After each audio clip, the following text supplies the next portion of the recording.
তারা আমার উঠায় নিয়ে গেছে, ছুরি ধরে নিয়ে গেছে। যদি আমি না বলি তখনই আমার মেরে লাইব। আমি জানি না কোর্ট ম্যারেজ কেমনে করছে, আমি এগুলো কিছুই জানি না। স্বাক্ষর নিচে তারা আমার জোরপূর্বক সাইড নিছে, তারা হাত ধরে আমার লিখাইছে।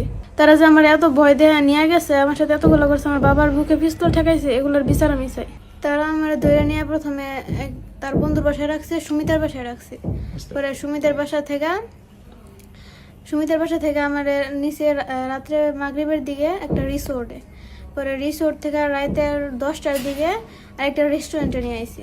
পরে রেস্টুরেন্টে না আরও ওর বন্ধুরা অনেকেই, উজ্জ্বল, সুমিত, আরও এই যে পাপ্পু এও ছিল, আবার সুহানরে মনে হয় উকিলেই দিছে, এমনি বিয়া পড়াইছে। আর সুহানের আব্বু ছিল, আরও বন্ধুরা ছিল। কাজী পাইলো কোথায় তারা? ছেলের জ্যাঠা ছিল, বাচ্চু ছিল। আর কাজী বলতে পারি না, কোনো হুজুর কিছুই না, মানে ছেলেটা কাজী নাকি আমার সন্দেহ আছে। ওরা এই বিয়া পড়াইছে, কবুল টবুল কইছে। মিডিয়াতে যে কথা বলতে দেখলাম, এগুলো আমার ভয় দেখা বলাইছে, বলছে যদি আমি এগুলো না বলি তাহলে আমার আব্বুরে আমার বাইরে তা করে মেরা লাইব। জোরপূর্বক তারা বলছে।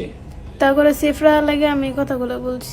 একটা নেওয়া হয়েছে থানার মধ্যে, আরেকটা নেওয়া হয়েছে বাড়িতে। যদি আমি তা করে না বাঁচাই, তা করে জেল থেকে না বার করি, তাহলে আমার আব্বুরে মেরা লাইব, আমার ছোট ভাইরে মেরা লাইব। তারা আমার উঠায় নিয়ে গেছে, ছুরি ধরে নিয়ে গেছে। যদি আমি না বলি তখনই আমার মেরা লাইব। আমি ভয়ে তাদের সাথে গেছি। আচ্ছা, রিস্কাওয়ালা যাতে না চাইলেও রিস্কাওয়ালারও ভয় দিয়েছে, যদি তারা নিয়ে না যায় তাহলে রিস্কাওয়ালাও মেরা লাইব। আবিদ, সুমিত, উজ্জ্বল অস্ত্র ছিল, ছুরি ছিল, বন্দুক ছিল। আমি জানি না কোর্ট ম্যারেজ কেমনে করছে, আমি এগুলো কিছুই জানি না। স্বাক্ষর নিচে তারা আমার জোরপূর্বক সাইড নিছে, তারা হাত ধরে আমার লিখাইছে। প্রথমে মনে হয় তার নানুর বাসায় রাখছিল, পরে কই রাখছে এটা আমি চিনি না।